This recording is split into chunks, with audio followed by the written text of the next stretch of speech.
لڑکی نے اپنی لاش دیکھی۔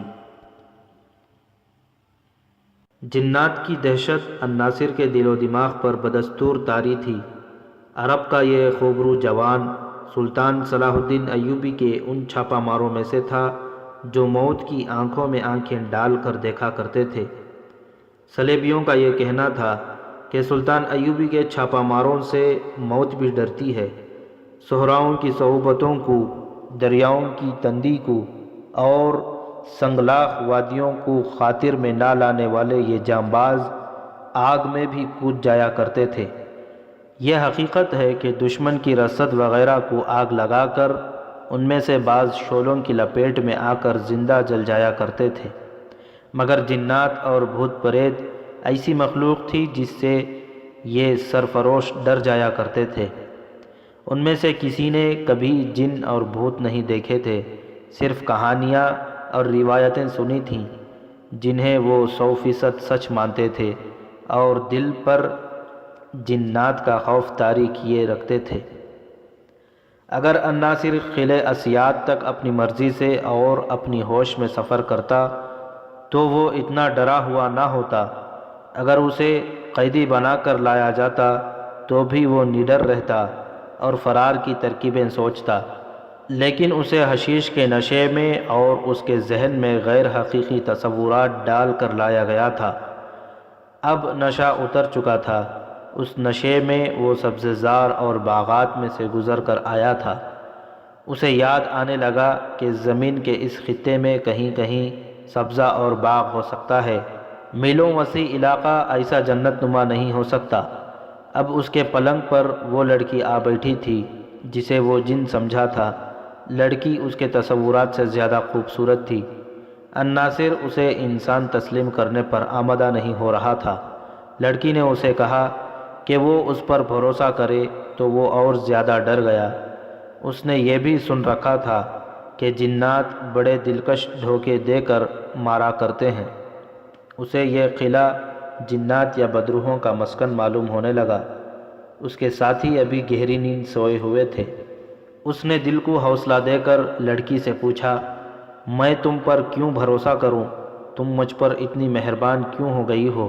ہمیں یہاں کیوں لے آئی ہو؟ یہ جگہ کیا ہے؟ اگر تم مجھ پر بھروسہ نہیں کرو گے تو تمہارا انجام بہت برا ہوگا۔ لڑکی نے جواب دیا، تم بھول جاؤ گے کہ تم کون تھے۔ تمہارے ہاتھ تمہارے اپنے بھائیوں کے خون سے رنگے ہوئے ہوں گے اور تم اس خون کو پھول سمجھ کر خوش ہوگے۔ میں ابھی تمہیں اس سوال کا جواب نہیں دے سکتی کہ میں تم پر اتنی مہربان کیوں ہو گئی ہوں۔ یہ جگہ ایک قلعہ ہے جس کا نام اسیات ہے۔ یہ فدائیوں کا قلعہ ہے۔ یہاں فدائیوں کا پیغمبر شیخ سنان رہتا ہے۔ فدائیوں کو تم جانتے ہو؟ ہاں جانتا ہوں، الناصر نے جواب دیا، بہت اچھی طرح جانتا ہوں، اور اب یہ بھی جان گیا ہوں کہ تم کون ہو۔ تم بھی فدائی ہو۔ میں جانتا ہوں کہ فدائیوں کے پاس تم جیسی خوبصورت لڑکیاں ہوتی ہیں۔ میرا ان لوگوں کے ساتھ کوئی تعلق نہیں، لڑکی نے جواب دیا، میرا نام لیزا ہے۔ تمہارے ساتھ ایک اور لڑکی تھی، اس کا نام تھیریسا ہے۔ لیزا نے جواب دیا، وہ یہی ہے، تمہیں یہاں تک حشیش کے نشے میں لایا گیا ہے۔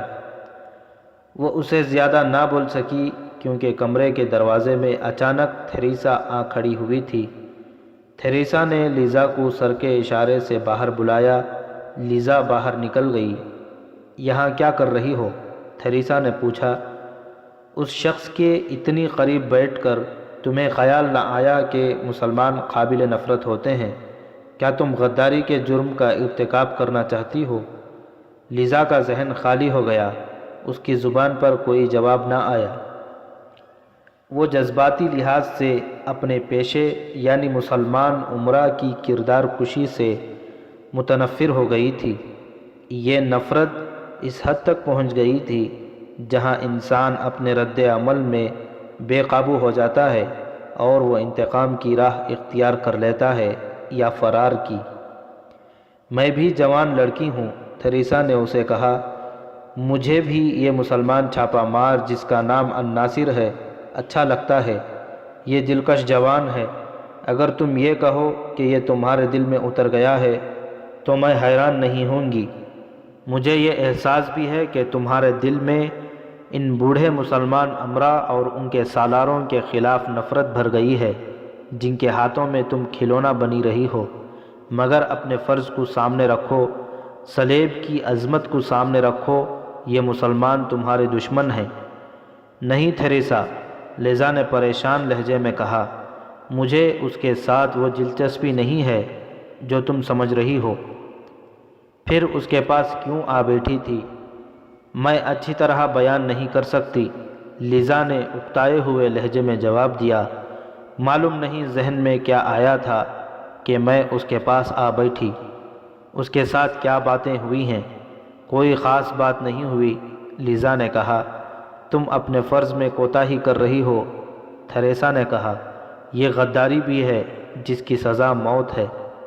لیکن سن لو تھیریسا، لیزا نے کہا، میں اس بوڑھے شیخ سنان کے پاس اکیلی نہیں جاؤں گی۔ اگر اس نے زبردستی کی تو اسے یا اپنے آپ کو ختم کر لوں گی۔ تھیریسا تو پتھر بن چکی تھی، وہ خوبصورت پتھر تھی جس کا رنگ اور جس کی چمک ہر کسی کے دل کو بھاتی ہے اور جسے ہر کوئی اپنی ملکیت میں رکھنا چاہتا ہے۔ لیکن پتھر کی اپنی کوئی پسند اور ناپسند نہیں ہوتی۔ لیزا ابھی اس مقام سے بہت دور تھی جہاں عورت اپنے جذبات اور اپنی محبت اور نفرت سے دستبردار ہو جایا کرتی ہے۔ تھیریسا نے اسے کہا، مجھے بالکل اندازہ نہیں تھا کہ تم اتنی زیادہ جذباتی ہو جاؤ گی، ورنہ ہم یہاں نہ آتی، مگر یہی ایک قلعہ تھا جو قریب تھا، تریپولی تک ہمارا پہنچنا ممکن نہیں تھا۔ میں نے تم سے وعدہ کیا ہے کہ شیخ سنان سے تمہیں بچانے کی پوری کوشش کروں گی اور یہاں سے جلدی نکلنے کی بھی کوئی صورت پیدا کر لوں گی۔ تم اپنے قیدی میں اتنی دلچسپی کا مظاہرہ نہ کرو۔ سچ بتا دوں تھیریسا، لیزا نے کہا، میں ان چھاپہ ماروں کو یہاں سے فرار کے لیے استعمال کرنا چاہتی ہوں۔ تم نہ خود یہاں سے نکل سکو گی نہ مجھے نکال سکو گی۔ یہ چھاپہ مار ہیں جن کی بہادری کی میں نے حیران کن کہانیاں سن رکھی ہیں۔ انہیں اگر ذرا سا بھی موقع فراہم کیا گیا تو یہ فرار ہو جائیں گے اور مجھے اور تمہیں بھی ساتھ لے جائیں گے۔ اس کے سوا اور کوئی طریقہ نہیں۔ میں ان کی استادی اور بہادری کو مانتی ہوں، تھیریسا نے کہا، لیکن تم نے یہ نہیں سوچا کہ ہم دونوں یا تم اکیلی ان کے ساتھ نکل گئی تو یہ تمہیں اپنے ساتھ لے جائیں گے، ہمیں ہماری منزل پر نہیں پہنچائیں گے۔ جھوٹے سہارے تلاش کرنے کی کوشش نہ کرو۔ اور سنو، تھیریسا نے کہا، نہا لو اور کپڑے بدل لو۔ آج رات کے کھانے پر شیخ سنان نے ہمیں مدعو کیا ہے۔ میں تمہیں بتاؤں گی کہ اس کے ساتھ تمہارا کیا سلوک اور رویہ کیسا ہوگا۔ اس پر یہ ظاہر کرنا ہے کہ تم اسے ناپسند نہیں کرتی اور اس سے بھاگنے کی بھی نہیں سوچو گی۔ مجھے ابھی معلوم ہوا ہے کہ ہرن کا خود مختار مسلمان حاکم گمشتگین بھی آیا ہوا ہے۔ تمہیں اچھی طرح معلوم ہے کہ گمشتگین صلاح الدین ایوبی کا سب سے بڑا دشمن ہے۔ اسے اپنا دوست سمجھنا۔ ہم نے بڑی مشکل سے ان مسلمان حکمرانوں کو اپنے ہاتھ میں لیا اور انہیں صلاح الدین ایوبی کے خلاف لڑا رہے ہیں۔ لیزا کو جب تھیریسا اپنے ساتھ لے گئی تو الناصر گہری سوچ میں ڈوب گیا۔ اسے کسی حد تک یقین آ گیا تھا کہ لڑکیاں جنات نہیں ہیں، لیکن لیزا کا اس پر مہربان ہو جانا اسے پریشان کرنے لگا۔ لیزا نے اسے بتا دیا تھا کہ اسے اور اس کے ساتھیوں کو حشیش کے نشے میں یہاں تک لایا گیا ہے۔ اس سے وہ سمجھ گیا کہ یہ لڑکیاں فدائیوں کے گروہ کی ہو سکتی ہیں۔ اسے یہ شک بھی ہونے لگا کہ اسے حشیش کے علاوہ اس جوان اور خوبصورت لڑکی کے ذریعے اپنے ہاتھ میں لینے اور اپنے مقاصد کے لیے استعمال کرنے کی کوشش کی جا رہی ہے۔ وہ چونکہ چھاپہ مار تھا جسے دشمن کے علاقوں میں جانا ہوتا تھا، اس لیے اسے فدائیوں اور ان کے طور طریقوں کے متعلق اور حشیش کے اثرات کے متعلق خاص طور پر بتایا گیا اور خبردار کیا گیا تھا۔ اس نے اپنے ساتھیوں کو جگایا۔ جاگ کر وہ بھی اسی طرح حیران ہوئے جس طرح ناصر ہوا تھا۔ وہ تینوں ناصر کے منہ کی طرف دیکھنے لگے۔ دوستوں، ناصر نے انہیں کہا، ہم فدائیوں کے جال میں آ گئے ہیں۔ اس قلعے کا نام اسیات ہے۔ یہاں فدائی اور ان کی فوج رہتی ہے۔ یہ لڑکیاں جنات نہیں ہیں۔ میں ابھی بتا نہیں سکتا کہ ہمارے ساتھ کیا سلوک ہوگا۔ ہمیں احتیاط کرنی پڑے گی۔ تم سب جانتے ہو کہ فدائی کیا کیا طریقے اختیار کرتے ہیں۔ اگر مجھے اس کمرے سے باہر نکلنے کا موقع ملا تو قلعے سے فرار کی کوئی ترکیب سوچ لوں گا۔ تم خاموش رہنا۔ یہ لوگ کچھ پوچھیں تو انہیں بہت تھوڑا جواب دینا۔ ان شیطانوں سے بچنا آسان نہیں ہوتا۔ کیا یہ ہمیں قید میں ڈال دیں گے؟ ناصر کے ایک ساتھی نے پوچھا۔ اگر قید میں ڈال دیں تو ہمیں خوش ہونا چاہیے، ناصر نے جواب دیا، مگر یہ لوگ حشیش اور لڑکیوں کے ذریعے ہمارے ذہن اس طرح بدل دیں گے کہ ہمیں یاد ہی نہیں رہے گا کہ ہم کون تھے اور ہمارا مذہب کیا تھا۔ مجھے فرار کے سوا کوئی اور ذریعہ نجات نظر نہیں آتا، ناصر کے ایک ساتھی نے کہا۔ ہم مر جانا پسند کریں گے، ایمان خراب نہیں ہونے دیں گے، ایک اور نے کہا۔ ہوشیار رہنا، ناصر نے کہا، اللہ پر چھوڑو، ہم اتنی جلدی ان کے قبضے میں نہیں آئیں گے۔ شام گہری ہونے لگی تھی۔ ایک آدمی 2 جلتی قندیلیں کمرے میں رکھ گیا۔ اس نے ان کے ساتھ کوئی بات نہ کی، انہیں بھوک نے پریشان کر رکھا تھا۔ ان کے کمرے سے دور قلعے کے ایک حصے میں سنان کا محل تھا، جہاں عورت اور شراب کی رونق تھی۔ سنان کے خصوصی کمرے میں کھانے چنے ہوئے تھے، شراب کی سراہیاں رکھی تھیں، رنگا رنگ کھانوں کی مہک سے در و دیوار مخمور ہوئے جا رہے تھے۔ کھانے پر شیخ سنان بیٹھا تھا، اس کے ایک طرف تھیریسا اور دوسری طرف لیزا بیٹھی تھی، اور اس کے سامنے گمشتگین بیٹھا کھانا کھا رہا تھا۔ گمشتگین کے متعلق کئی بار بتایا جا چکا ہے کہ وہ ہرن نام کے ایک قلعے کا گورنر قلعے دار تھا۔ نور الدین زنگی کی وفات کے بعد اس نے خود مختاری کا اعلان کر کے ہرن قلعے اور گرد و نواح کے علاقے کو اپنی ریاست بنا لیا تھا۔ وہ سلطان ایوبی کے مسلمان دشمن الملک الصالح اور سیف الدین کا اتحادی تھا۔ اس نے بھی اپنی فوج متحدہ فوج میں شامل کی تھی، جسے سلطان ایوبی نے شکست فاش دی تھی۔ گمشتگین خود اپنی فوج کے ساتھ نہیں گیا تھا، تینوں افواج کا سپریم کمانڈر سیف الدین تھا۔ گمشتگین نے اپنے اتحادیوں کی طرح صلیبیوں کے ساتھ دوستانہ گانٹھ رکھا تھا۔ صلیبیوں نے انہیں فوج کی صورت میں تو ابھی کوئی مدد نہیں دی، اپنے مشیر، جاسوس اور تخریب کار دے رکھے تھے، اور انہیں اپنے ہاتھ میں رکھنے کے لیے اعلیٰ قسم کی شراب، حسین لڑکیاں اور رقم دیتے رہتے تھے۔ گمشتگین کو خدا نے سازشی ذہن دیا تھا۔ اپنے دشمن پر وہ زمین کے نیچے سے وار کرتا تھا اور اپنے دوستوں کے خلاف بھی دل میں دشمنی رکھتا تھا۔ اسے پیار صرف اقتدار سے تھا۔ وہ اپنی ریاست کا مطلق العنان بادشاہ بن کر ریاست میں توسیع کرنے کے خواب دیکھتا رہتا تھا۔ اسے جو کوئی دوستانہ مدد دیتا تھا، اسے بھی وہ شکی نگاہوں سے دیکھتا تھا۔ سلطان صلاح الدین ایوبی کے قتل کی کوششوں میں گہری دلچسپی لیتا تھا۔ اسے اچھی طرح معلوم تھا کہ اقتدار پسند حکمران کا تختہ صرف فوج الٹ سکتی ہے۔ سلطان ایوبی ہی ایک سالار تھا جس کے دل میں قومی جذبہ موجزن تھا۔ اس کی جنگی قابلیت کے ساتھ اس کا ایمان اس کی قوت تھا۔ گمشتگین اس کی اسی قوت سے ڈرتا تھا۔ اب جب کہ اس نے اپنی فوج سیف الدین کی کمان میں دے کر ترکمان روانہ کر دی تھی، وہ کسی کو بتائے بغیر شیخ سنان کے پاس قلعہ اسیات میں آ گیا تھا۔ وہ یہی مشن لے کر آیا تھا کہ سلطان ایوبی کے قتل کا کوئی ایسا انتظام کیا جائے جو پہلی قاتلانہ کوششوں کی طرح ناکام نہ ہو۔ اسیات میں وہ ناصر اور تھیریسا کے پہنچنے سے 1 روز پہلے آیا تھا۔ اسے ابھی معلوم نہیں تھا کہ سیف الدین کی زیر کمان اس کی فوج کا سلطان ایوبی کے ہاتھوں کیا حشر ہوا ہے۔ وہ افواج کو روانہ کر کے اپنے سازشی دورے پر نکل گیا اور اسیات جا پہنچا تھا۔ گمشتگین بھائی، شیخ سنان نے اسے کھانے کے دوران کہا، تمہارے دوست تو ترکمان سے بھاگ گئے ہیں۔ اس نے تھیریسا سے کہا، انہیں میدان جنگ کی تفصیل سناؤ۔ گمشتگین کو اس خبر سے اتنا صدمہ ہوا کہ وہ کچھ بھی نہ بولا۔ اس کا رنگ اڑ گیا اور وہ صدمے اور حیرت سے تھیریسا کی طرف دیکھنے لگا۔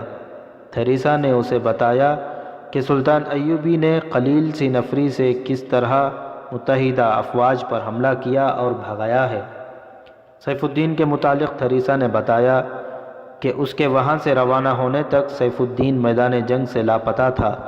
گمشتگین خاموشی سے سنتا رہا۔ مجھے میرے دوستوں نے ذلیل کیا ہے، گمشتگین نے غصے سے کہا۔ میں سیف الدین کو تینوں فوجوں کی کمان دینے کے حق میں نہیں تھا، مگر میری کسی نے نہ سنی۔ معلوم نہیں میری فوج کس حالت میں ہوگی۔ بہت بری حالت میں، تھیریسا نے کہا۔ صلاح الدین ایوبی کے چھاپہ ماروں نے آپ کی فوجوں کو اطمینان اور خیریت سے پسپا بھی نہیں ہونے دیا۔ سنان بھائی، تم جانتے ہو میں یہاں کیوں آیا ہوں؟ گمشتگین نے کہا۔ صلاح الدین ایوبی کے قتل کے لیے، سنان نے کہا۔ ہاں، گمشتگین نے کہا، آپ جو مانگیں گے پیش کروں گا، ایوبی کو قتل کراؤ۔ میں نے صلیبیوں اور سیف الدین کے کہنے پر ایوبی کے قتل کے لیے 4 فدائی بھیج رکھے ہیں، سنان نے کہا، لیکن مجھے امید نہیں کہ وہ اسے قتل کر سکیں گے۔ مجھ سے الگ اپنا انعام لو، گمشتگین نے کہا۔ نئے آدمی دو، لیکن یہ آدمی مجھے دے دو، یہ کام میں خود کراؤں گا۔ یہ آخری 4 فدائی ہیں جو میں نے بھیجے ہیں، شیخ سنان نے کہا۔ میرے پاس قاتلوں کی کمی نہیں، لیکن میں صلاح الدین ایوبی کے قتل سے دستبردار ہوتا ہوں۔ کیوں؟ گمشتگین نے حیران ہو کر پوچھا۔ ایوبی نے تمہیں کوئی قلعہ دے دیا ہے؟ نہیں، سنان نے جواب دیا۔ اس شخص کے قتل کے لیے اپنے بڑے ہی قیمتی فدائی ضائع کر چکا ہوں۔ میرے فدائیوں نے اس پر سوتے میں خنجروں سے حملہ کیا، مگر وہ خود قتل ہو گئے۔ ایک بار اس پر تیر چلائے گئے، وہ بھی قطع گئے۔ میں تو اب یہ سمجھ بیٹھا ہوں کہ صلاح الدین ایوبی پر خدا کا ہاتھ ہے۔ اس میں کوئی ایسی قوت ہے کہ اس پر نہ خنجر اثر آتا ہے نہ تیر۔ میرے جاسوسوں نے مجھے بتایا کہ ایوبی پر جب قاتلانہ حملہ ہوتا ہے تو حملے کو ناکام کر کے وہ گھبرانے یا غصے میں آنے کے بجائے مسکراتا ہے اور فوراً بھول جاتا ہے کہ کیا ہوا تھا۔ مجھے اپنی اجرت بتاؤ سنان، گمشتگین نے جھنجھلا کر کہا۔ میں ایوبی کو زندہ نہیں دیکھنا چاہتا۔ تم نے اناڑی قاتل بھیجے ہوئے ہوں گے۔ وہ سب استاد تھے، شیخ سنان نے کہا۔ ان سے کبھی کوئی بچ کر نہیں گیا تھا۔ وہ موت سے ڈرنے والے نہیں تھے۔ میرے پاس ان کے بھی استاد موجود ہیں۔ یہ ایسے طریقوں سے قتل کرتے ہیں کہ ان کا کوئی سراغ ملتا۔ لیکن گمشتگین، میں اپنے قیمتی فدائیوں کو یوں ضائع نہیں کروں گا۔ تم 3 فوجوں سے ایوبی کو نہیں مار سکتے۔ میرے 3-4 آدمی اسے کس طرح قتل کر سکتے ہیں؟ تم ایوبی کے قتل سے جو ڈر گئے ہو، اس کی وجہ کچھ اور ہوگی، اور وجہ یہ ہے کہ صلاح الدین ایوبی کے ساتھ میری کوئی ذاتی دشمنی نہیں، سنان نے کہا۔ حسن بن صباح نے تو پیغمبر بننا چاہا تھا، لیکن اس کے مرنے کے بعد ہمارا فرقہ پیشہ ور قاتل بن گیا۔ میں پیشہ ور قاتل ہوں گمشتگین۔ ایوبی مجھے تمہارے قتل کے لیے اجرت دے گا تو میں تمہیں بھی قتل کرا دوں گا، لیکن صلاح الدین ایوبی بزدلوں کی طرح کسی کو قتل نہیں کراتا۔ یہی وجہ ہے کہ وہ بزدلوں کے ہاتھوں قتل نہیں ہوتا۔ اوہ، سنان نے لیزا کو اپنے بازو کے گھیرے میں لے کر پیار سے کہا، تم نے اسی عمر میں جان لیا ہے کہ جو بزدل نہیں ہوتے ان کا بزدل کچھ نہیں بگاڑ سکتے۔ اس نے گمشتگین سے کہا، تم سیف الدین اور الملک الصالح اور صلیبی صرف اس لیے ایک دوسرے کے دوست بنے ہوئے ہیں کہ صلاح الدین ایوبی کے دشمن ہو، ورنہ تمہاری آپس میں کوئی دوستی نہیں۔ مجھے یہ بتاؤ کہ ایوبی کو قتل کر کے تم کیا حاصل کر سکو گے؟ وہ مر گیا تو آپس میں لڑو گے۔ غور سے سنو گمشتگین، ایوبی کے قتل کے بعد تمہیں اس سلطنت سے بالشت بھر زمین بھی نہیں ملے گی جو ایوبی نے قائم کر لی ہے۔ اس کے بھائی اور اس کے سالار متحد ہیں۔ تم اگر کسی کو قتل کرانا ہی چاہتے ہو تو سیف الدین کا قتل کرا دو اور موصل پر قبضہ کر لو۔ اسے تم خود قتل کر سکتے ہو، وہ تمہیں اپنا دوست اور اتحادی سمجھتا ہے، اسے زہر دلا سکتے ہو، اس پر حملہ کرا سکتے ہو۔ گمشتگین گہری سوچ میں کھو گیا، پھر بولا، ہاں، سیف الدین کو قتل کرا دو، بتاؤ کیا مانگتے ہو؟ ہرن کا قلعہ، شیخ سنان نے کہا۔ تمہارا دماغ ٹھکانے ہے سنان؟ گمشتگین نے کہا، زر و جواہرات کی صورت میں اپنی قیمت بتاؤ۔ زر و جواہرات کے عوض تمہیں 4 آدمی دیتا ہوں، سنان نے کہا، لیکن یہ میرے فدائی نہیں ہیں، صلاح الدین ایوبی کے چھاپہ مار ہیں، انہیں یہ دونوں لڑکیاں حشیش کے نشے میں ساتھ لائی ہیں، میں انہیں کسی کے حوالے نہیں کرنا چاہتا، ایسے تجربے کار آدمی ملتے ہی کہاں ہیں، اتفاق سے آ گئے ہیں، تم جانتے ہو کہ حشیش اور میری پریاں انہیں اپنے رنگ میں رنگ کر ایسا قاتل بنا لیں گی کہ اپنے ماں باپ کا بھی خون بہا آئیں گے، میں تمہیں مایوس نہیں کرنا چاہتا، ان کو لے جاؤ، تھوڑے دن انہیں اپنی جنت دکھاؤ، انہیں اپنے حرم کی شہزادے بنا دو، انہیں بتائے بغیر حشیش دو، پھر انہیں شراب کا عادی بنا دو، تمہارے اشاروں پر ناچیں گے۔ صلاح الدین ایوبی کے چھاپہ مار اتنے کچے نہیں ہوتے جتنا تم سمجھ رہے ہو، گمشتگین نے کہا۔ تم جانتے ہو گمشتگین، ہم فدائی کہلاتے ہیں، انسان کے ذہن کے ساتھ کھیلتے ہیں، شیخ سنان نے کہا۔ ہم اپنے شکار کے ذہن میں دل فریب تصور ڈال کر اس کی یہ حالت کر دیتے ہیں کہ وہ تصور کو حقیقت سمجھنے لگتا ہے۔ کسی انسان کے ذہن میں عورت کا حسین تصور پیدا کر دو اور اس کے ساتھ اسے نشہ دیتے جاؤ تو وہ اس تصور کا غلام ہو جاتا ہے۔ انسان کو عورت کے تصوروں میں کھوئے رہنے کا عادی بنا دو، پھر تم اس کا کردار، اس کا ایمان بڑے ہی کم داموں خرید سکتے ہو۔ تم ان 4 کو لے جاؤ، یہ نہ سوچو کہ انہیں تم اپنے مقصد کے لیے استعمال نہیں کر سکو گے۔ سنان نے مسکرا کر کہا، اپنے آپ پر نظر ڈالو، عورت، شراب اور عیش پرستی تمہیں کہاں سے کہاں لے آئی ہے، مسلمان ہو کر تم مسلمانوں کے دشمن بنے ہوئے ہو۔ شیخ سنان نے اسے اپنی قیمت بتائی، سودا طے ہو گیا کہ گمشتگین ناصر اور اس کے ساتھیوں کو اپنے ساتھ ہرن لے جائے گا۔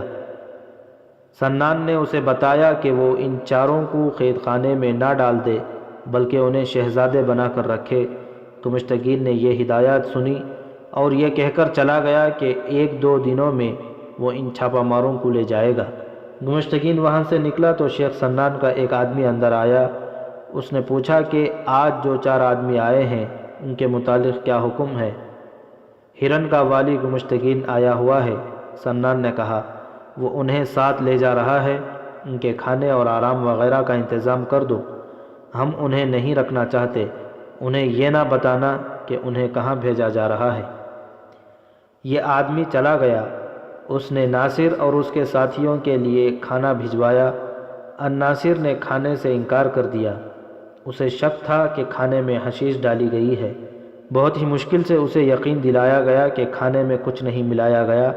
الناصر اور اس کے ساتھی بھوک سے بے حال ہوئے جا رہے تھے۔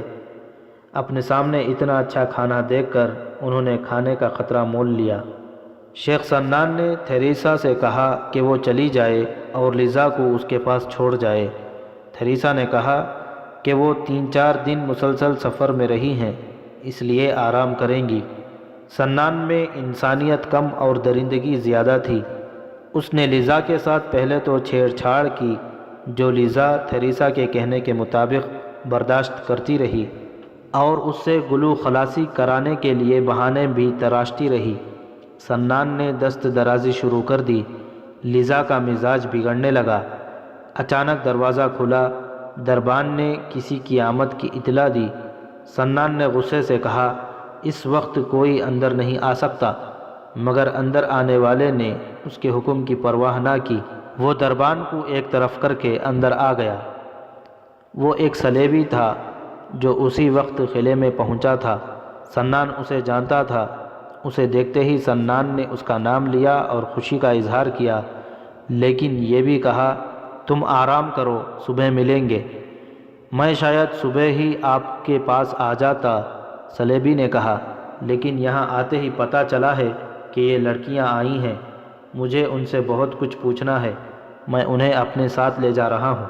سنان نے تھریسا کے کندھے پر ہاتھ رکھ کر کہا، اسے لے جاؤ، اور اس نے لیزا کو اپنی طرف گھسیٹ کر کہا، اسے میں یہیں رکھوں گا۔ شیخ سنان، صلیبی نے قدرے دبدبے سے کہا، میں دونوں کو لے جا رہا ہوں۔ تم جانتے ہو میں کس کام سے آیا ہوں، اور تم یہ بھی جانتے ہو کہ ان لڑکیوں کے کیا فرائض ہیں۔ تمہاری بغل میں بیٹھنا ان کے فرائض میں شامل نہیں۔ اس نے لڑکیوں سے کہا، دونوں میرے ساتھ آؤ۔ دونوں اچک کر اٹھیں اور صلیبی کے پاس جا کھڑی ہوئیں۔ کیا تم میرے ساتھ دشمنی کا خطرہ مول لینا چاہتے ہو؟ شیخ سنان نے کہا، تم میرے قلعے میں ہو، میں تمہیں مہمان سے قیدی بھی بنا سکتا ہوں، اور تم کوشش کر رہے ہو کہ تمہیں مہمان سے قیدی بنا دیا جائے۔ اس نے گرج کر کہا، اس لڑکی کو میرے پاس چھوڑ کر باہر نکل جاؤ۔ سنان، صلیبی نے طنزیہ لہجے میں کہا، کیا تم بھول گئے ہو کہ یہ قلعہ تمہیں ہم نے دیا ہے؟ کیا تمہارے ذہن سے یہ حقیقت بھی اتر گئی ہے کہ ہم تمہاری پیٹھ پر ہاتھ نہ رکھیں تو تم اور تمہارے فدائی کرائے کے قاتلوں کے سوا کچھ بھی نہیں رہیں گے؟ شیخ سنان پر صرف شراب کا نشہ طاری نہیں تھا، وہ اس قلعے کا بادشاہ تھا، اور وہ کسی بھی بادشاہ کو کسی بھی وقت ایسے طریقے سے قتل کرا سکتا تھا کہ کسی کو شک تک نہ ہوتا کہ قاتل سنان یا اس کا کوئی فدائی ہے۔ اس نے صلیبی افسر بھی قتل کرائے تھے۔ یہ صلیبیوں کی آپس کی مدارت کا نتیجہ تھا۔ ان کا کوئی جنرل یا کوئی اور فوجی یا غیر فوجی افسر اپنے کسی حریف افسر کو قتل کرانے کی ضرورت کبھی محسوس کرتا تو اس مقصد کے لیے وہ سنان کی خدمات حاصل کیا کرتا تھا۔ اسیاد کے قلعے میں رہتے تو انسان تھے، لیکن یہ بدروحوں کا قلعہ معلوم ہوتا تھا۔ اس کے تہخانوں میں انسان گم ہو جاتے تھے، فدائی پاگل لگتے تھے۔ کسی کو قتل کرنا ان کے لیے منہ کا نوالا ڈال لینے سے زیادہ حیثیت نہیں رکھتا تھا۔ اس کے محل کا یہ حسن تھا کہ چھتوں اور دیواروں میں رنگا رنگ شیشوں کے ٹکڑے جڑے ہوئے تھے۔ فانوسوں کی روشنی سے ان سے رنگا رنگ شعاعیں نکلتی تھیں۔ یہاں انسان بھول جاتا تھا کہ اس جنت کے ارد گرد بے رحم صحرا اور تپتے ہوئے ٹیلے ہیں۔ اس ماحول اور اس حیثیت میں شیخ سنان اپنے آپ کو دیوتا سمجھتا تھا۔ اس میں حیوانیت اور درندگی زیادہ تھی۔ لیزا جیسی لڑکی سے وہ دست بردار نہیں ہونا چاہتا تھا۔ اس نے صلیبی سے کہا، میں تمہیں سوچنے کی مہلت دوں گا۔ اس قلعے میں خدا کے بھیجے ہوئے فرشتے بھی گم کر دیے جاتے ہیں، خدا کو بھی پتہ نہیں چلتا۔ میں اس لڑکی کو قلعے سے باہر نہیں جانے دوں گا۔ تم نے مزاحمت کی تو تم بھی قلعے سے باہر نہیں جا سکو گے۔ میرا ایک ساتھی آگے چلا گیا ہے، صلیبی نے کہا، وہ وہاں بتا دے گا کہ میں یہاں ہوں۔ تم جانتے ہو میں یہاں 2-3 روز کے قیام کے لیے آیا ہوں، پھر مجھے کہیں اور جانا ہے۔ ہم اس معاہدے کے تحت تمہارے ہاں قیام کرتے ہیں جس کے تحت تمہیں یہ قلعہ دیا گیا تھا۔ یہ ہماری پناہ گاہ ہے اور ہماری عارضی پڑاؤ بھی۔ تم ہماری ہڈیاں غائب کر دو تو بھی تم سے پوچھا جائے گا کہ ہمارا ایک آدمی اور 2 لڑکیاں کہاں ہیں؟ صلیبی نے کچھ سوچا اور کہا، اگر تم صلاح الدین ایوبی کو قتل کر دو تو اس جیسی 1 درجن لڑکیاں تمہارے حوالے کر دیں گے، مگر تم ہماری رقم اور سونا ہضم کرتے رہے، ایوبی کو قتل نہ کر سکے۔ مجھے معلوم ہوا ہے کہ تم نے 4 فدائی ایوبی کے قتل کے لیے بھیج رکھے ہیں، لیکن یہ صرف افواہ معلوم ہوتی ہے۔ ایوبی ابھی تک زندہ ہے اور فاتح ہے۔ یہ افواہ نہیں، سنان نے نشے اور غصے سے لرزتے ہوئے کہا، میں نے 4 آدمی بھیج رکھے ہیں۔ چند دنوں میں تم خبر سنو گے کہ صلاح الدین ایوبی قتل ہو گیا ہے۔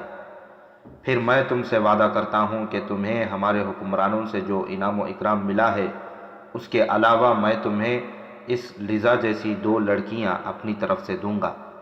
وہ دیکھا جائے گا، سنان نے کہا۔ میں تمہیں بتا دیتا ہوں کہ اس لڑکی کو تم میری خوابگاہ سے باہر لے جا سکتے ہو، اسے قلعے سے باہر نہیں لے جا سکو گے۔ جاؤ، انہیں لے جاؤ۔ میں نے قلعے میں صلیبیوں کے لیے جو کمرے الگ کر رکھے ہیں وہاں چلے جاؤ، کھاؤ پیو عیش کرو، اور مجھے سوچ کر جواب دو کہ یہ لڑکی میرے حوالے کرو گے یا نہیں۔ صلیبی دونوں لڑکیوں کو ساتھ لیے باہر نکل گیا۔ یہ صلیبی جاسوسی اور تخریب کاری کے محکمے کا افسر تھا۔ وہ مسلمانوں کے علاقوں میں گھومتا پھرتا رہا تھا اور اب واپس اپنے علاقے میں جا رہا تھا۔ اسیاد کے قلعے میں صلیبیوں کے لیے عارضی قیام کا انتظام کیا گیا تھا۔ جو سلیبی جب چاہتا اس قلعے میں آ سکتا تھا۔ تھیریسا بھی اسی سہولت کے تحت لیزا اور ناصر کے ساتھیوں کو یہاں لائی تھی، اور یہ سلیبی بھی ذرا آرام کے لیے یہاں آیا تھا۔ ایک دو روز بعد اسے آگے چلے جانا تھا۔ قلعے میں آتے ہی اسے کسی نے بتایا کہ 2 سلیبی لڑکیاں آئی ہیں جو اس وقت شیخ سنان کے پاس ہیں۔ وہ انہیں دیکھنے کے لیے اندر چلا گیا اور سنان کے ساتھ گرما گرمی کے بعد دونوں لڑکیوں کو وہاں سے لے آیا۔ اس کے جانے کے بعد شیخ سنان نے اپنے خاص آدمی کو بلا کر کہا، یہ سلیبی اور یہ دونوں لڑکیاں ہماری قیدی نہیں ہیں، لیکن انہیں ان کی مرضی سے قلعے سے نکلنے نہ دیا جائے۔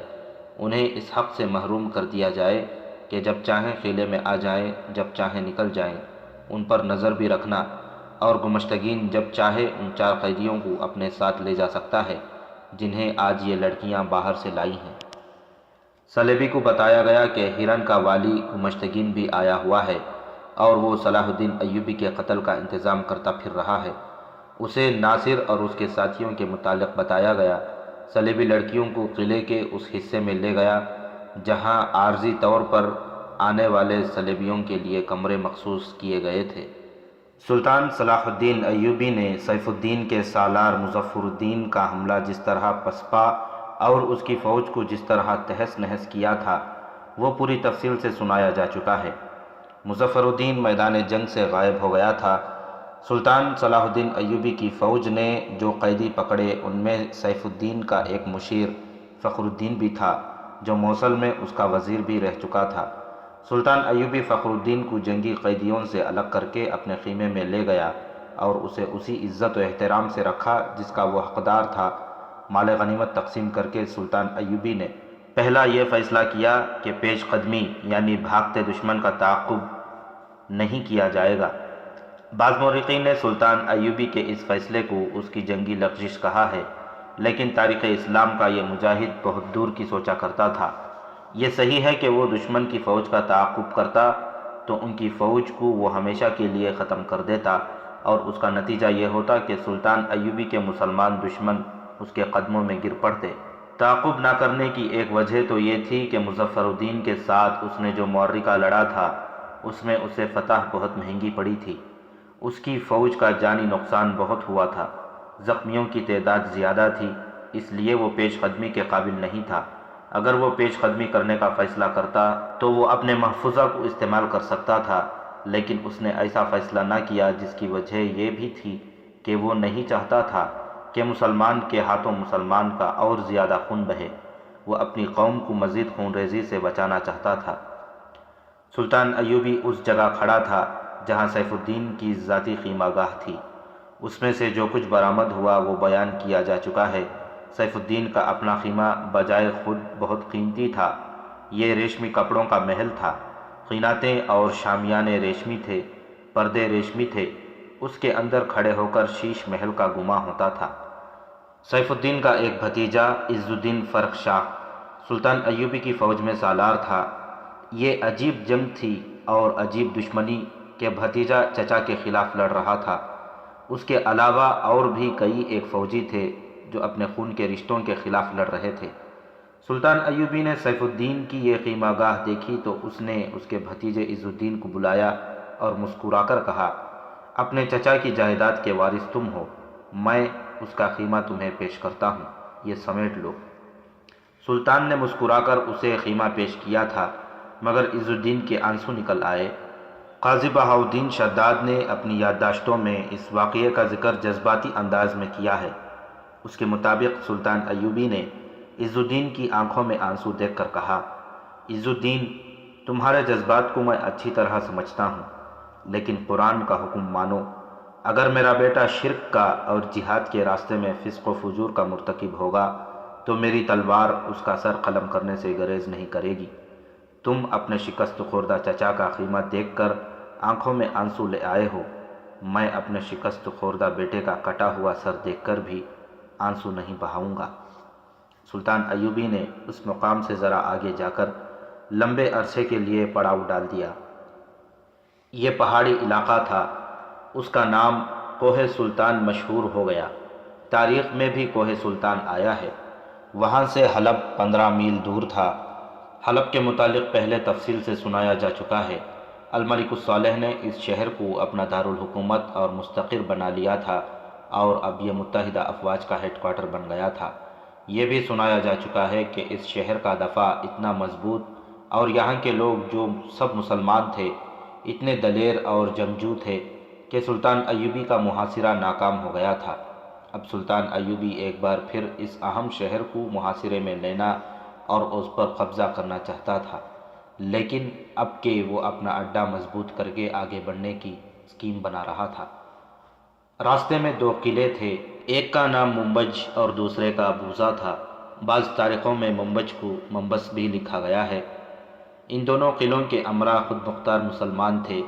ایسے کئی اور قلعے اور کئی جاگیریں تھیں جن پر مسلمانوں کی حکمرانی تھی۔ اس طرح سلطنت اسلامیہ قلعوں، جاگیروں اور ریاستوں میں بٹی ہوئی تھی۔ سلطان ایوبی بکھرے ہوئے ان ذروں کو یکجا کر کے ایک سلطنت بنانا اور اسے ایک خلافت کے تحت لانا چاہتا تھا۔ دشواری یہ تھی کہ یہ امراء اور جاگیردار اپنی الگ الگ حیثیت قائم رکھنے کے خواہش مند تھے۔ وہ اپنی بقا کے لیے صلیبیوں تک سے مدد لیا کرتے تھے۔ سلطان ایوبی نے ایک پیغام بوزا کے امیر کے نام لکھا اور دوسرا منبج کے امیر کے نام۔ بوزا کو عز الدین کو روانہ کیا اور منبج کو سیف الدین کے مشیر فخر الدین کو۔ فخر الدین جنگی قیدی تھا، لیکن سلطان ایوبی نے عزت و احترام سے اس کا دل جیت لیا تھا اور فخر الدین نے سلطان ایوبی کی اطاعت قبول کر لی تھی۔ سلطان ایوبی نے جب اسے اپنا خاص ایلچی بنا کر منبج جانے کو کہا اور اسے یہ اختیارات بھی دیے کہ وہ ان کی نمائندگی کرتے ہوئے یہ قلعہ حاصل کرنے کی بات چیت کرے، تو فخر الدین نے اسے آنکھیں پھاڑ کر دیکھا۔ کیا آپ مسلمان نہیں ہیں؟ سلطان ایوبی نے اسے کہا، آپ نے مجھے یوں حیرت سے دیکھا ہے جیسے میں کسی کافر کو اپنا ایلچی اور نمائندہ بنا کر بھیج رہا ہوں۔ کیا آپ کو مجھ پر بھروسہ نہیں یا اپنے ایمان پر اعتماد نہیں؟ میں منبج کا قلعہ لینا چاہتا ہوں۔ آپ اس کے امیر کو میرا پیغام پہنچا دیں اور اسے قائل کریں کہ خون خرابے کے بغیر قلعہ ہمیں دے دیں اور اپنی فوج ہماری فوج میں شامل کر دے۔ عز الدین اور فخر الدین روانہ ہو گئے۔ بوزا کے امیر نے عز الدین کا استقبال تپاک سے کیا۔ سلطان ایوبی کا پیغام پڑھا۔ اس میں لکھا تھا، میرے عزیز بھائی، ہم ایک خدا، ایک رسول صلی اللہ علیہ وسلم اور ایک قرآن کے پرستار ہیں، مگر ہم سب اس طرح بکھر گئے ہیں جس طرح ایک جسم کے اعضاء ریگزار کے ریت پر بکھرے پڑے ہوں۔ کیا یہ جسم حرکت کر سکتا ہے؟ کسی کام آ سکتا ہے؟ اس جسم کا فائدہ صلیبیوں کو پہنچ رہا ہے جو کٹے ہوئے اعضاء کو گدوں کی طرح کھا رہے ہیں۔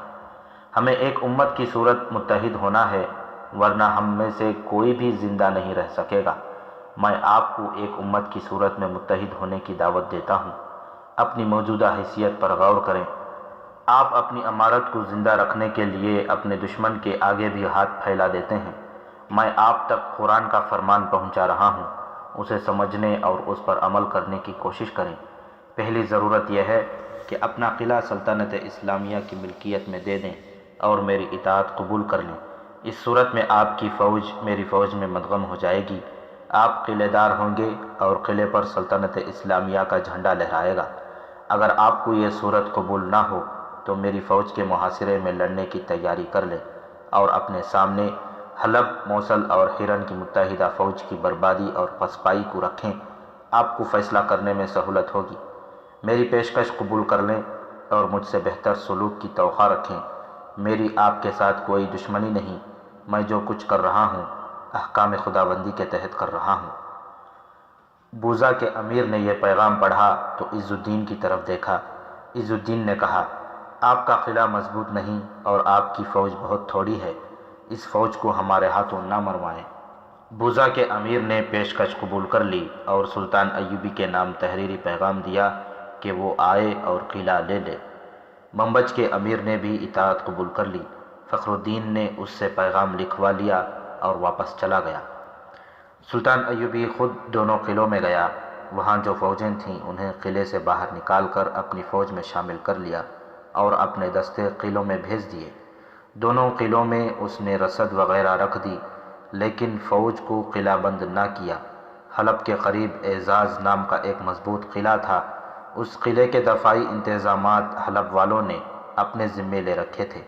اس کے قلعہ دار یا امیر نے اپنی وفاداری حلب یعنی الملک الصالح کو دے رکھی تھی۔ سلطان ایوبی حلب کا محاصرہ کرنے پہلے اس قلعے کو بھی لڑے بغیر لینا چاہتا تھا۔ اس نے اپنے ایک سالار الحمیری کو تحریری پیغام کے ساتھ اعزاز کو روانہ کیا۔ اعزاز کے امیر نے سلطان ایوبی کا پیغام پڑھا۔ اس پیغام کے بھی الفاظ وہی تھے جو بوزا اور منبج کے امرا کو لکھے گئے تھے۔ اعزاز کے امیر نے پیغام الحمیری کی طرف پھینک کر کہا، تمہارا سلطان خدا اور رسول صلی اللہ علیہ وسلم کے نام پر ساری دنیا کا بادشاہ بننے کے خواب دیکھ رہا ہے۔ اسے کہنا کہ تم نے حلب کا محاصرہ کر کے دیکھ لیا تھا، اب اعزاز کا محاصرہ کر کے دیکھو۔ کیا آپ مسلمان کے ہاتھوں مسلمان کا خون بہانا پسند کریں گے؟ الحمیری نے کہا، کیا آپ پسند کریں گے کہ ہم آپس میں لڑیں اور صلیبی ہمارا تماشا دیکھیں؟ اپنے سلطان سے کہو کہ جا کر صلیبیوں سے لڑے۔ اعزاز کے امیر نے کہا، کیا آپ صلیبیوں سے نہیں لڑیں گے؟ الحمیری نے پوچھا، کیا آپ انہیں اپنا دشمن نہیں سمجھتے؟ اس وقت ہم سلطان صلاح الدین ایوبی کو اپنا دشمن سمجھتے ہیں جس نے ہمیں للکارا ہے۔ امیر نے کہا، وہ ہم سے یہ قلعہ بزور شمشیر لینا چاہتا ہے۔ الحمیری اسے قائل نہ کر سکا۔ اس نے الحمیری کی ذرہ بھر عزت نہ کی اور اسے چلے جانے کو کہا۔ اسیاد کے قلعے میں صلیبی گمشتگین کے پاس بیٹھا تھا۔ تھیریسا اور لیزا بھی اس کے ساتھ تھیں۔ گمشتگین اور صلیبی کی پہلے سے جان پہچان تھی۔ صلیبی نے کہا، سنا ہے آپ صلاح الدین ایوبی کو قتل کراتے کراتے سیف الدین کے قتل کا ارادہ کر بیٹھے ہیں۔ کیا آپ نے سنا نہیں کہ سیف الدین نے کیسی بزدلی اور جنگی نااہلی کا مظاہرہ کیا ہے؟ گمشتگین نے کہا، یہ لڑکیاں بتاتی ہیں کہ اس نے ہماری تینوں فوجوں کا ایسا برا حال کرا لیا ہے کہ اب ہم بڑے لمبے عرصے کے لیے لڑنے کے قابل نہیں رہے۔ میں بکھری ہوئی فوجوں کو اکٹھا کر کے ایوبی کو حلب سے دور روکنا چاہتا ہوں۔ اگر سیف الدین زندہ رہا تو وہ خفت مٹانے کے لیے ایک بار پھر کمان لینے کی ضد کرے گا اور ہمیں ایک اور شکست ہوگی۔ کیوں نہ اسے ٹھکانے لگا دیا جائے؟ سیف الدین اتنی اہم شخصیت نہیں جتنا آپ سمجھ رہے ہیں، صلیبی نے کہا۔ جو ہم جانتے ہیں وہ آپ نہیں جانتے۔ ہم آپ کے ہر ایک دوست اور ہر ایک دشمن کو آپ سے زیادہ جانتے ہیں۔ اسی لیے ہم نے اپنے آپ کو اپنے مشیر اور اپنے جاسوس دے رکھے ہیں۔ میں جو ایوبی کے علاقوں میں بھیس بدل بدل کر اور اپنے آپ کو خطروں میں ڈال کر مارا مارا پھر رہا ہوں، وہ صرف آپ کی بقا اور آپ کی ریاست کی توسیع کے لیے ہے۔ میں جو حالات دیکھ کر آیا ہوں ان کا تقاضا صرف یہ ہے کہ صلاح الدین ایوبی کو قتل کیا جائے۔ نور الدین زنگی مر گیا تو آپ سب آزاد ہو گئے۔ آپ قلعے دار سے خود مختار حکمران بن گئے۔ ایوبی مر گیا تو آپ اس سے دگنے علاقے کے حکمران بن جائیں گے جو آپ کے پاس ہے۔ جنگ و جدل کا خطرہ ہمیشہ کے لیے ٹل جائے گا۔ میں تریپولی جا رہا ہوں۔ آپ کی فوج نے گھوڑوں اور اونٹوں کا جو نقصان اٹھایا ہے وہ میں بہت جلدی پورا کر دوں گا۔ ہتھیار بھی بھجواؤں گا، ہمت نہ ہاریں۔ ایوبی مر گیا تو ہم آپ کو اتنی مدد دیں گے کہ آپ سیف الدین الملک الصالح اور دوسرے تمام خود مختار مسلمان امرا پر چھا جائیں گے اور آپ کو وہی حیثیت حاصل ہو جائے گی جو آج صلاح الدین ایوبی کو حاصل ہے۔ اقتدار کی ہوس اور عیش پرستی نے گمشتگین کی عقل پر پردہ ڈال رکھا تھا۔ اس کی عقل میں اتنی سی بات نہیں آ رہی تھی کہ یہ صلیبی اپنی قوم کا نمائندہ ہے اور وہ جو کچھ کہہ رہا ہے اور کر رہا ہے وہ اپنے قومی مقاصد کی خاطر کہہ اور کر رہا ہے۔ یہ بہت بڑا جاسوس اور تخریب کار تھا جو یہ دیکھتا پھرتا رہا تھا کہ سلطان ایوبی کے طوفان کو کس طرح روکا جا سکتا ہے۔ ہر میدان میں شکست کھا کر صلیبیوں نے یہی طریقہ بہتر جانا تھا کہ سلطان ایوبی کو قتل کرا دیا جائے اور مسلمان حکمرانوں کو ایک دوسرے کا بھی دوست نہ رہنے دیا جائے تاکہ سلطان ایوبی کے مرنے کے بعد یہ آپس میں لڑتے لڑتے ختم ہو جائیں اور صلیبیوں کو جنگ و جدل کے بعد دنیائے عرب کی حکمرانی مل جائے۔ اسی مقصد کی تکمیل کے لیے انہوں نے مسلمان امرا کے دماغوں میں زر پرستی اور بادشاہی کا کیڑا ڈال دیا تھا۔ صلاح الدین ایوبی کے قتل سے تو شیخ سنان بھی دستبردار ہو گیا ہے، گمشتگین نے کہا۔ وہ کہتا ہے کہ اس نے 4 اور فدائی بھیج رکھے ہیں لیکن وہ پر امید نظر نہیں آتا۔ اتنے زیادہ قاتلانہ حملے ناکام ہونے کے بعد سنان کو ایوبی کے قتل سے دستبردار ہی ہو جانا چاہیے۔ صلیبی نے کہا، ان حملوں کی ناکامی کی سب سے بڑی وجہ یہ ہے کہ فدائی حشیش کے نشے میں جاتے ہیں۔ ایوبی کو صرف وہ آدمی قتل کر سکتا ہے جو ہوش میں ہو اور دل کی گہرائیوں سے محسوس کرے کہ اسے صلاح الدین ایوبی کو اپنے ذاتی یا قومی جذبے سے قتل کرنا ہے۔ آپ شاید انسانی فطرت کو نہیں سمجھتے۔ ایوبی پر جو قاتلانہ حملہ کرنے جاتا ہے اس پر نشے کا اثر ہوتا ہے۔ جو ہی آگے سے مزاحمت ہوتی ہے نشہ اتر جاتا ہے اور حملہ آور اپنی جان بچانے کی کوشش کرتا ہے۔ اس کے بجائے آپ کسی کو جذبات سے اندھا کر کے اور اس کے دل میں ایوبی کی نفرت پیدا کر کے اس کے قتل کے لیے بھیجیں تو وہ اسے قتل کر کے ہی رہے گا۔ شیخ سنان نے مجھے صلاح الدین ایوبی کے 4 چھاپہ مار دیے ہیں، گمشتگین نے کہا، اور کہا ہے کہ انہیں تیار کر کے ان سے سیف الدین کو قتل کراؤں۔ یہ چھاپہ مار سیف الدین کو اپنا دشمن سمجھتے ہیں، اس لیے یہ اسے قتل کرنے میں خوشی محسوس کریں گے۔ میں انہیں موقع فراہم کروں گا۔ سیف الدین کو موت کے جال میں لانا میرا کام ہے۔ کیوں نہ انہی کو صلاح الدین ایوبی کے قتل کے لیے تیار کیا جائے، سیف الدین نے کہا، لیکن انہیں حشیش یا کوئی اور نشہ نہ دیا جائے۔ ان پر جذباتیت کا نشہ طاری کیا جا سکتا ہے۔ ایسا نشہ آپ ہی طاری کر سکتے ہیں، گمشتگین نے کہا۔ صلیبی نے تھیریسا اور لیزا کی طرف دیکھا اور مسکرایا۔ لیزا نے کہا، میں چھاپہ ماروں کے کمانڈر کو تیار کر سکتی ہوں جس کا نام ناصر ہے، باقی 3 کو آپ سنبھالیں۔ تم ناصر کو سنبھالو، صلیبی نے کہا، دوسروں کو ابھی ان کے حال پر چھوڑ دو۔ جہاں تک میں انسانی فطرت کو سمجھتا ہوں ناصر خود ہی اپنے ساتھیوں کو سنبھال لے گا۔ اس نے پوچھا، وہ ہیں کہاں؟ انہیں اس جگہ لے آؤ۔ ناصر کو الگ کمرہ دو اور اس کے ساتھیوں کو الگ کمرے میں رکھو، اور تم سب محتاط رہنا۔ سنان نے اس لڑکی پر نظر رکھی ہوئی ہے۔ یہ لڑکی اسے اتنی پسند آئی ہے کہ اس سے جدا نہیں ہونا چاہتا۔ اس نے مجھے دھمکی دی ہے کہ یہ لڑکی لیزا اس کے حوالے کر دوں، ورنہ میں اس کا مہمان نہیں، قیدی ہوں۔ اس نے مجھے سوچنے کی مہلت دی ہے۔ اس کے متعلق آپ پریشان نہ ہوں، گمشتگین نے کہا۔ میں ان 4 چھاپہ ماروں کو اپنے ساتھ لے جا رہا ہوں، آپ بھی اور یہ لڑکیاں بھی میرے ساتھ چلیں گی۔ الناصر اور اس کے تینوں ساتھیوں کو ان کمروں میں سے ایک میں لے گئے جو صلیبی فوج کے افسروں کے لیے مخصوص تھے۔ الناصر کو الگ کمرہ دیا گیا، جو اس نے یہ کہہ کر قبول کرنے سے انکار کر دیا کہ وہ اپنے ساتھیوں سے جدا نہیں ہوگا۔ اسے تھیریسا اور لیزا اپنے جال میں پھانسنے کے لیے الگ رکھنا چاہتی تھیں۔ تم ان کے کمانڈر ہو، صلیبی نے اسے کہا، تمہیں اپنے ماتحتوں سے الگ رہنا چاہیے۔ ہمارے ہاں اونچ نیچ کا رواج نہیں، ناصر نے کہا۔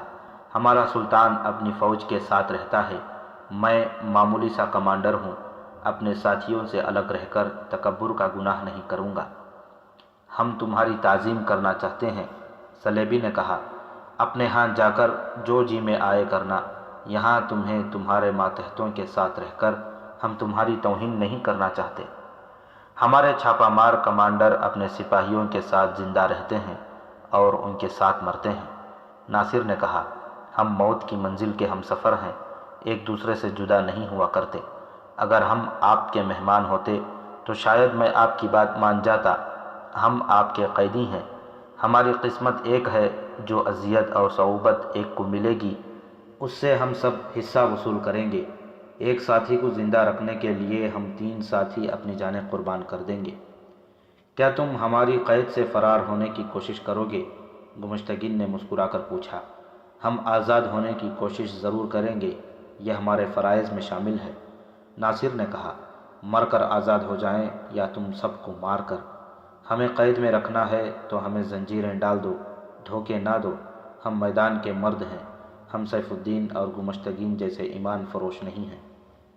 میں گمشتگین ہوں، گمشتگین نے کہا، ہرن کا خود مختار حکمران۔ تم نے مجھے ایمان فروش کہا ہے، میں آپ کو ایک بار پھر ایمان فروش کہتا ہوں، ناصر نے کہا۔ میں آپ کو غدار بھی کہتا ہوں، لیکن اب میں ایمان فروش ہوں نہ غدار۔ گمشتگین نے ناصر کو دھوکہ دینے کے لیے جھوٹ بولا۔ دیکھ لو، جنگ ترکمان میں لڑی جا رہی ہے اور میں یہاں ہوں۔ اگر میں تمہارا دشمن ہوتا تو تمہیں اس طرح آزاد نہ رہنے دیتا جس طرح اب ہو۔ سیف الدین اور الصالح سے الگ ہو چکا ہوں، تمہیں عزت اور تعظیم سے اس قلعے میں لے جا رہا ہوں اور عزت سے رخصت کروں گا۔ تم ہو تو معمولی سے کمانڈر، لیکن تمہارے سینے میں صلاح الدین ایوبی کی عظمت اور جذبہ ہے۔ لیکن میں اپنے ساتھیوں سے الگ نہیں رہوں گا۔ ناصر نے کہا، مجھ سے یہ گناہ نہ کرائیں۔ نہ صحیح، صلیبی نے کہا، اپنے ساتھیوں کے ساتھ رہو۔ اس وقت اس کے ساتھی ایک کشادہ اور خوشنما کمرے میں تھے جہاں نرم و گداز بستر بچھے ہوئے تھے۔ وہاں ایک خادم بھی تھا جس سے ان تینوں نے پوچھا تھا کہ یہ قلعے کا کون سا حصہ ہے اور یہاں کیا ہوتا ہے۔